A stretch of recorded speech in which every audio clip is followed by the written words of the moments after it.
പത്തരമാറ്റിൻ്റെ പുതിയൊരു എപ്പിസോഡിൻ്റെ റിവ്യൂവിലേക്ക് എല്ലാവർക്കും സ്വാഗതം. ആദർശം നയനി ഹണിമൂൺ ട്രിപ്പിന് പോകുന്നത് അനാമികയ്ക്ക് ഒട്ടും സഹിക്കുന്നില്ല. ഈ ട്രിപ്പ് എങ്ങനെയെങ്കിലും മുടക്കിയേ മതിയാവൂ എന്ന് മനസ്സിൽ ഉറപ്പിക്കുകയാണ് അനാമിക.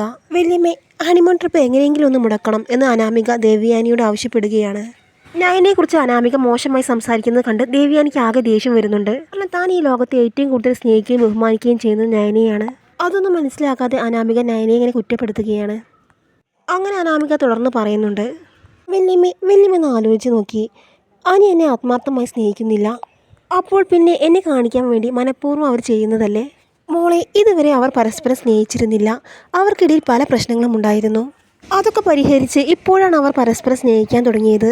ഇനിയുള്ള കാലം അവർ പരസ്പരം സ്നേഹിച്ച് കഴിയണം എന്നൊക്കെ ദേവയാനി പറയുമ്പോൾ, വല്യമ്മേ, ഞാൻ കുറച്ച് ദിവസങ്ങളായി ശ്രദ്ധിക്കുന്നുണ്ട്. വല്യമ്മയ്ക്ക് എന്തോ ഒരു മാറ്റമുണ്ട്. കുറച്ച് ദിവസങ്ങളായി വല്യമ്മ അവളെ സപ്പോർട്ട് ചെയ്താണ് സംസാരിക്കുന്നത്. വല്യമ്മയ്ക്ക് എന്താണ് പറ്റിയത്? എന്തൊക്കെയാണ് അനാമിക മോൾ പറയുന്നത്? എനിക്ക് ആ നയന എന്ന് പറയുന്നവളെ ഒരിക്കലും സ്നേഹിക്കാൻ കഴിയില്ല. കാരണം അവൾ വളഞ്ഞ വഴിയിലൂടെയാണ് അനന്തപുരി തറവാടിൻ്റെ മരുമകളായത്. ഇത് ഒരിക്കലും ക്ഷമിക്കാൻ എനിക്ക് പറ്റില്ല. മറക്കരുത് വല്യമ്മേ, ഒരിക്കലും ആ കാര്യം മറക്കരുത്. അത്രയും വലിയ മഹാപാപമാണ് അവൾ ചെയ്തത് എന്നൊക്കെ അനാമിക പറയുന്നുണ്ട്. എല്ലാം ശരിയാണ്, പക്ഷെ അവളുടെ ചേച്ചിയാണ് ആദർശിൻ്റെ ഭാര്യയായി വരുന്നതെങ്കിൽ ഇതിലും കഷ്ടമായിരുന്നു എന്നൊക്കെ ദേവയാനി പറയുന്നുണ്ട്. ഒരിക്കലുമല്ല വല്യമ്മേ, ആ നയന എന്ന് പറയുന്നവൾ തന്നെയാണ് ഏറ്റവും വലിയ ദുഷ്ട. അനാമിക നയനെ കുറ്റപ്പെടുത്തുന്നത് കണ്ട് ദേവയാനിക്കാണെങ്കിൽ ആകെ ദേഷ്യം വരുന്നുണ്ട്.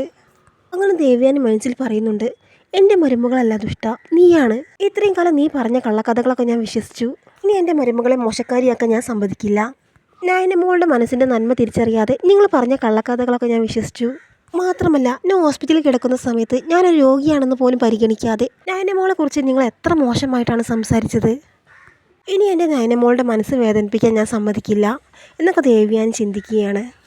വല്യമ്മേ, എന്ത് പറ്റി? വല്യമ്മ എന്താണ് ആലോചിക്കുന്നത്? ഏയ്, ഒന്നുമില്ല മോളെ. വല്യമ്മേ, ഞാൻ ഇങ്ങോട്ട് വന്നത് വേറൊരു കാര്യം പറയാനാ. എന്ത് പറ്റി മോളെ? വല്യമ്മേ, ഇനിയും എനിക്കിത് കണ്ടുകൊണ്ടിരിക്കാൻ വയ്യ. അവരുടെ ട്രിപ്പ് എങ്ങനെയെങ്കിലും മുടക്കണം. കഴിഞ്ഞ പ്രാവശ്യം മലയ്ക്ക് പോകണമെന്ന് പറഞ്ഞിട്ടാണല്ലോ മുടക്കിയത്. അതുപോലെ തന്നെ ഈ ട്രിപ്പ് മുടക്കാൻ വല്യമ്മ എന്തെങ്കിലും വഴി കണ്ടെത്തണം. അയ്യ മോളെ, അമ്മയ്ക്ക് ഇനി ഒരിക്കലും അങ്ങനെയൊന്നും ചെയ്യാൻ പറ്റില്ല. ഇനി അതുപോലെ ഞാൻ ചെയ്താൽ എൻ്റെ മോന് എന്നോട് ദേഷ്യം കൂടുകയുള്ളൂ. അതോടുകൂടി എൻ്റെ മകൻ എന്നിൽ നിന്ന് അകലും. എന്താ വല്യമ്മ ഇങ്ങനെയൊക്കെ പറയുന്നത്? അത് മാത്രമല്ല മോളെ, അന്ന് മോളായിരുന്നല്ലോ ശബരിമലയ്ക്ക് പോകാമെന്ന ഐഡിയ പറഞ്ഞു തന്നത്. ഇന്ന് എൻ്റെ മനസ്സിൽ അങ്ങനെ ഒരു ഐഡിയ ഒന്നും തോന്നുന്നില്ല. വല്യമ്മ അതൊന്നും ഓർത്ത് വിഷമിക്കേണ്ട. ഈ ട്രിപ്പ് മുടക്കാൻ വല്യമ്മയ്ക്ക് ഞാൻ തന്നെ നല്ലൊരു ഐഡിയ പറഞ്ഞു തരാം. അങ്ങനെ ദേവയാനി മനസ്സിൽ പറയുന്നുണ്ട്, നീയൊക്കെ എന്തൊക്കെ ചെയ്താലും എൻ്റെ മോനും മരുമകളും ഹണിമൂൺ ട്രിപ്പിന് പോയിരിക്കും. വല്യമ്മയ്ക്ക് അവളെ ഒട്ടും തന്നെ ഇഷ്ടമില്ല. വല്യമ്മയുടെ മകൻ്റെ മനസ്സ് മാറ്റിയെടുത്ത് അവൾ കൊച്ചു തമ്പുരാട്ടി ആയിരിക്കുക. അവളെ ഈ അനന്തപുരി തറവാട്ടിൽ നിന്ന് എങ്ങനെയെങ്കിലും വലിച്ച് താഴെയിടണം. വല്യമ്മ എൻ്റെ കൂടെ നിന്നാൽ മാത്രം മതി. അതിനുള്ള വഴിയൊക്കെ എൻ്റെ കയ്യിലുണ്ട്. ആണോ? എന്ത് വഴിയാണ്? അതൊക്കെ വഴിയെ പറഞ്ഞു തരാം വല്യമ്മേ. എന്തായാലും അവരുടെ ട്രിപ്പ് മുടക്കണം. ട്രിപ്പ് മുടക്കാനോ? അതെന്തിനാണ് മോളെ മുടക്കുന്നത്? അതൊരിക്കലും പറ്റില്ല വല്യമ്മേ. അവൾ ഹണിമൂൺ ട്രിപ്പ് കഴിഞ്ഞ് വരുമ്പോഴേക്കും അവൾക്കും വിശേഷമുണ്ടാകും. പിന്നെ അവളുടെ ചേച്ചി കടിച്ചു തൂങ്ങിയതുപോലെ അവൾ ഇവിടെ കടിച്ചു തൂങ്ങും. അവൾ ഇവിടെ സ്ഥാനം ഉറപ്പിക്കും. അതൊരിക്കലും സമ്മതിച്ച് കൊടുക്കരുത് വല്യമ്മേ. ഇത് കേട്ടപ്പോൾ ദേവയാനി മനസ്സിൽ പറയുന്നുണ്ട്, ഇവളെന്തൊരു വിഷപ്പാമ്പ. ഞാനൊരു പേരക്കുട്ടിയെ കാണാൻ വേണ്ടി ഒരുപാട് ആഗ്രഹിക്കുന്നുണ്ട്. അതിനിടയിലാണ് ഇവളുടെ ഇങ്ങനെയൊരു സംസാരം. വല്യമ്മേ, അവൾക്ക് 8ൻ്റെ ഒരു പണി തന്നെ കൊടുക്കണം. ശരിക്കും പറഞ്ഞാൽ അനങ്ങാൻ പറ്റാത്ത രീതിയിൽ അവളെ ബെഡിലാക്കണം. അനാമികയുടെ സംസാരം കേട്ട് ദേവയാനിക്കാണെങ്കിൽ ആകെ ദേഷ്യം വരുന്നുണ്ട്. പക്ഷേ ദേവയാനി അത് പുറത്തേക്ക് കാണിക്കുന്നില്ല. എന്താ വല്യമ്മ എന്താണ് ഒന്നും മിണ്ടാത്തത്? ഞാൻ പറയുന്നതൊന്നും കേൾക്കുന്നു പോലുമില്ല. അയ്യോ മോളെ, മോൾ പറയുന്നതൊക്കെ ഞാൻ കേട്ടു. ആ നയനയെ ബെഡിലാക്കണമെന്നല്ലേ? ആ കാര്യം ഞാൻ ഏറ്റു മോളെ. അതിന് എൻ്റെ അടുത്ത് നല്ലൊരു ഉപായമുണ്ട്.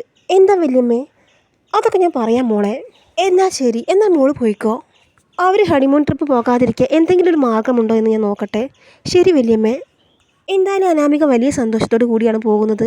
ഇത് കേട്ട് ദേവയാനി പറയുന്നുണ്ട്, എന്തൊരു ദുഷ്ടയാണ് ഇവൾ. എൻ്റെ മരുമകളെ പുറത്താക്കാൻ വേണ്ടി നോക്കുകയാണ്. എന്തായാലും നീ ഇപ്പോൾ സന്തോഷിക്കടി. എൻ്റെ മരുമകളെ നീയല്ല, ഇവിടെ ആര് ശ്രമിച്ചാലും പുറത്താക്കാൻ കഴിയില്ല. പിന്നെയാണ് ഞാൻ ഇവിടെ നിന്ന് പുറത്താക്കാൻ പോകുന്നത് എന്നൊക്കെ പറഞ്ഞ് ദേവയാനി ദേഷ്യത്തോടു കൂടി അവിടെ നിന്ന് പോകുന്നുണ്ട്. അങ്ങനെ ഇതൊക്കെ കഴിഞ്ഞിട്ട് കാണിക്കുന്നത് കിച്ചണാണ്. ജാനകിയും ജലജയും ഭക്ഷണം ഉണ്ടാക്കിക്കൊണ്ടിരിക്കുകയാണ്.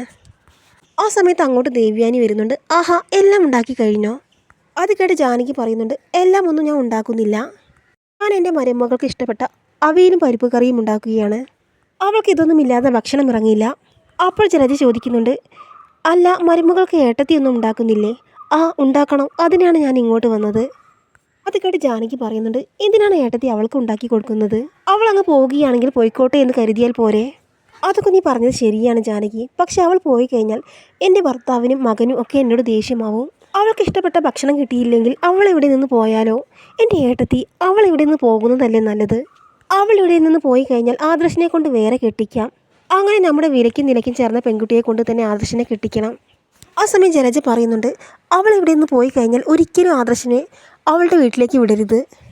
എങ്കിലും അവർ തമ്മിൽ അകലൂ. അത് കേട്ട് ദേവ്യാനി പറയുന്നുണ്ട്, അതിനെക്കുറിച്ചൊന്നും നിങ്ങൾ സംസാരിക്കേണ്ട. ആദർശന് അവളോട് വലിയ കാര്യമാണ്. അതുകൊണ്ട് തന്നെ നമ്മളാരും പറഞ്ഞാൽ ആദർശം ഒരിക്കലും അവളെ കൈവിടില്ല. അതൊക്കെ ഏട്ടത്തി നന്നാവാത്തത് കൊണ്ടാണ്. ഏട്ടത്തി മുമ്പൊന്നും ഇങ്ങനെയായിരുന്നില്ലല്ലോ. ഇപ്പോൾ ഒരു കരൾ മാറ്റി വെച്ചതോടെ ഏട്ടത്തിയുടെ സകല സ്വഭാവത്തിന് മാറ്റം വന്നു. മാറ്റം വരാതിരിക്കുമ്പോൾ ജാനകി, ആ ഒരു അവസ്ഥയിൽ നിന്നാണ് ഞാൻ ഇതുവരെ എത്തിയത്. അതൊന്നും നിങ്ങളോട് പറഞ്ഞാൽ മനസ്സിലാകില്ല. എന്താ മനസ്സിലാക്കാത്തത്? ഏട്ടത്തി ഇപ്പോൾ പഴയ പോലെയൊന്നുമല്ല, ഒരുപാട് മാറ്റമുണ്ട്. ഇനി ഇപ്പോൾ ആ കാര്യം പറഞ്ഞ് സമയം വേസ്റ്റ് ആക്കണ്ട. നിങ്ങളൊക്കെ ഭക്ഷണം ഉണ്ടാക്കിയില്ലേ? ഇനി ഞാൻ അവൾക്ക് ഭക്ഷണം ഉണ്ടാക്കട്ടെ. അങ്ങനെ ജാനകിയും ജലജയും പോയതിനു ശേഷം ദേവ്യാനി ഭക്ഷണം ഉണ്ടാക്കുന്നുണ്ട്. ആ സമയം ദേവ്യാനി ചിന്തിക്കുന്നുണ്ട്, ഇത് തന്നെയാണ് പറ്റിയ സമയം. അനാമികയ്ക്കിട്ടൊരു പണി കൊടുത്തിട്ട് തന്നെ ബാക്കി കാര്യം. അവൾക്ക് എൻ്റെ മരുമകളെ കിടപ്പിലാക്കണമത്രേ. കിടപ്പിലാക്കി തരാടി, നിന്നെ തന്നെ കിടപ്പിലാക്കി തരാം.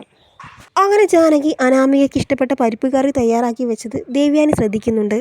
അങ്ങനെ ദേവ്യാനി ജാനകിയോട് ചോദിക്കുന്നുണ്ട്, അല്ല ജാനകി, അനാമിക മോൾക്ക് പരിപ്പ് കറിയാണോ ഏറ്റവും കൂടുതൽ ഇഷ്ടം? അതേ ഏട്ടത്തി, അനാമിക മോൾക്ക് പരിപ്പ് കറി എന്ന് വെച്ചാൽ ജീവനാണ്. പരിപ്പ് കറി ഉണ്ടെങ്കിൽ അവൾ എത്ര വേണമെങ്കിലും ഭക്ഷണം കഴിക്കും. ഇപ്പോൾ തന്നെ കോലം കണ്ടില്ലേ, അവൾ നന്നായിട്ട് മെലിഞ്ഞിരിക്കുകയാണ്. അവൾ അവളുടെ വീട്ടിൽ നിന്ന് വരുമ്പോൾ നല്ല തടി ഉണ്ടായിരുന്നു. ഇപ്പോൾ എന്താണ് അവസ്ഥ? അവൾക്ക് ഇഷ്ടപ്പെട്ട ഭക്ഷണം ഉണ്ടാക്കി കൊടുക്കാൻ ആരുമില്ലല്ലോ. അല്ല ഏട്ടത്തി, ആ നയനയ്ക്ക് എന്തെങ്കിലും ഞങ്ങൾ ഉണ്ടാക്കണോ? ഏട്ടത്തി വെറുതെ ബുദ്ധിമുട്ടണ്ട. അവൾക്ക് ഏട്ടത്തി ഉണ്ടാക്കി കൊടുക്കുന്നതിൽ ഞങ്ങൾക്ക് നല്ല നീരസമുണ്ട്. അവൾമാരെ ഏട്ടത്തി ഒന്ന് തിരിഞ്ഞു പോലും നോക്കുന്നില്ലല്ലോ. പറഞ്ഞതാണ് നയനമ്മളോട് കിച്ചണിൽ കയറണ്ട എന്ന്. അല്ലെങ്കിൽ അവൾ വന്ന് എന്നെ സഹായിച്ചു തന്നേനെ. ഒരുത്തി ഇവിടെ ആദ്യം വന്നപ്പോൾ അടുക്കളയിൽ തന്നെയായിരുന്നു. പിന്നെ അവൾ തിരിച്ചു വന്നപ്പോഴല്ലേ ഏട്ടത്തി പറഞ്ഞത് കിച്ചണിൽ കയറണ്ട എന്ന്. അങ്ങനെ ജാനകി പരിപ്പ് കറി ഒരു സൈഡിലേക്ക് മാറ്റി വെച്ച് കിച്ചണിൽ നിന്ന് പോകുന്നുണ്ട്. ജലജിയാണെങ്കിൽ വെണ്ടക്ക തോരനുണ്ടാക്കാൻ വേണ്ടി വെണ്ടക്ക കട്ട് ചെയ്യുകയാണ്. ഇതേസമയം ദേവ്യാനി മനസ്സിൽ ചിന്തിക്കുന്നുണ്ട്, ഇത് തന്നെയാണ് പറ്റിയ അവസരം. ആ അനാമികയ്ക്കിട്ടൊരു പണി കൊടുക്കണം. അങ്ങനെ ദേവ്യാനി ജലജയെ പതുക്കെ നിരീക്ഷിക്കുന്നുണ്ട്. അങ്ങനെ ജലജ തന്നെ ശ്രദ്ധിക്കുന്നില്ലെന്ന് മനസ്സിലാക്കിയ ദേവ്യാനി സോപ്പിൻ്റെ ലിക്വിഡ് എടുത്ത് ജാനകി ഉണ്ടാക്കിയ പരിപ്പ് കറിയിലേക്ക് കുറച്ചായിട്ട് മിക്സ് ചെയ്യുന്നുണ്ട്. അങ്ങനെ ദേവ്യാനി മനസ്സിൽ ചിന്തിക്കുന്നുണ്ട്, ഈ പരിപ്പ് കറി കഴിക്കുന്നതോടെ എന്തായാലും അവൾ ബെഡിലാവും. എൻ്റെ മരുമകളെ ദ്രോഹിച്ചവർക്ക് ഇത് തന്നെയാണ് ശിക്ഷ. അങ്ങനെ പരിപ്പ് കറി ഒരു സൈഡിലേക്ക് മാറ്റി വെച്ച് ദേവ്യാനി ജലജിയുടെ അടുത്തേക്ക് പോകുന്നുണ്ട്. ജലജി, എനിക്കും കൂടി കുറച്ച് വെജിറ്റബിൾസ് വേണം. നീ ഒന്ന് അരിയുമോ? എനിക്ക് വയ്യ ഏട്ടത്തി. എന്നാലും കുഴപ്പമില്ല ഏട്ടത്തി, ഞാൻ അരിഞ്ഞു തരാം. പിന്നീട് കാണിക്കുന്നത് മരുമക്കൾ 3 പേരും ഭക്ഷണം കഴിക്കാൻ വേണ്ടി ടേബിളിൻ്റെ അടുത്തേക്ക് വരുന്നതാണ്. അങ്ങനെ അനാമിക പറയുന്നുണ്ട്, അമ്മേ, ഞങ്ങൾ 3 പേരെയും കൂടി എന്തിനാണ് ഭക്ഷണം കഴിക്കാൻ വേണ്ടി വിളിച്ചത്? ഒന്നുകിൽ എനിക്ക് ആദ്യം തരിക, അല്ലെങ്കിൽ ഇവർ കഴിച്ചിട്ട് മതി എനിക്ക്. ആ സമയം നവ്യ പറയുന്നുണ്ട്, നിനക്ക് ഇവിടെ നിന്ന് കഴിക്കാൻ ബുദ്ധിമുട്ടുണ്ടെങ്കിൽ നിനക്ക് ഇവിടെ നിന്ന് പോയിക്കൂടെ? ആ കിച്ചണിലുമുണ്ടൊരു ടേബിൾ, അവിടെ ഇരുന്ന് കഴിച്ചോ. എടി, നീ എൻ്റെ കാര്യത്തിൽ അഭിപ്രായം പറയണ്ട എന്ന് അനാമിക പറയുന്നുണ്ട്. ആ സമയം ജലജ പറയുകയാണ്, ഏത് നേരം വഴക്ക്. ഭക്ഷണം ഉണ്ടാക്കാൻ നിങ്ങൾ ആരും അടുക്കളയിലേക്ക് വരില്ല. എന്നാൽ ഉണ്ടാക്കി തന്നാലെങ്കിൽ മിണ്ടാതെ കഴിച്ചൂടെ?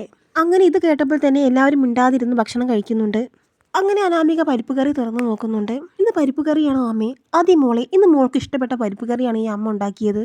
മോളിന്ന് നന്നായിട്ട് ഭക്ഷണം കഴിക്കണം. പിന്നെ കഴിക്കുമോ എന്നോ? എനിക്ക് പരിപ്പ് കറി ഒരുപാട് ഇഷ്ടമാണ്. അങ്ങനെ അനാമിക ഭക്ഷണമെല്ലാം കഴിച്ചു കഴിഞ്ഞു. അങ്ങനെ അനാമികയുടെ വയറ്റിൽ നിന്ന് ഒരു ഉരുണ്ടുകയറ്റം പോലെയൊക്കെ തോന്നുകയാണ്. അങ്ങനെ അനാമിക പറയുന്നുണ്ട്, അമ്മ ഈ പ്ലേറ്റ് ഒന്ന് എടുത്ത് വെക്കുമോ? എൻ്റെ വയറിനൊരു സുഖവുമില്ല. അങ്ങനെ അനാമിക വയറുവേദന സഹിക്കാൻ പറ്റാതെ നിലവിളിക്കുന്നുണ്ട്. ആ സമയം ദേവ്യാനി ഒന്നും അറിയാത്ത പോലെ ചോദിക്കുന്നുണ്ട്, അയ്യോ മോൾക്ക് ഇതെന്ത് പറ്റി? ഒന്നും അറിയില്ല ഏട്ടത്തി, പരിപ്പ് കറി കഴിച്ചത് മുതൽ അവൾക്ക് വയറ്റിൽ നിന്ന് പോവുകയാണ്. ഏതു നേരം ബാത്റൂമിൽ തന്നെയാ. ഏട്ടത്തി, ഇതാരോ ചെയ്തതാണ് എൻ്റെ മരുമകളെ കഷ്ടപ്പെടുത്താൻ. ആ നയനയും നവ്യയും തന്നെയായിരിക്കും. ഞാൻ പോയ സമയം നോക്കി അവർ അതിലെന്തോ കലക്കിയിട്ടുണ്ട്. അപ്പോൾ ദേവ്യാനി മനസ്സിൽ ചിന്തിക്കുന്നുണ്ട്, അവൾമാരൊന്നും അല്ലടി, ഞാൻ തന്നെയാണ് കലർത്തിയത്. നിന്റെ മരുമകൾക്ക് ഇത് കൊടുത്താൽ പോരാ, ഇതിന് വലുത് കൊടുക്കണം. ആ തീരെ സുഖമില്ലാതെ അവശയായ അനാമികയെ ഹോസ്പിറ്റലിലേക്ക് കൊണ്ടുപോകുന്നുണ്ട്. അങ്ങനെ ട്വിസ്റ്റുകൾ നിറഞ്ഞ എപ്പിസോഡുകളാണ് പത്തനംമാറ്റിൽ ഇനി വരാൻ പോകുന്നത്.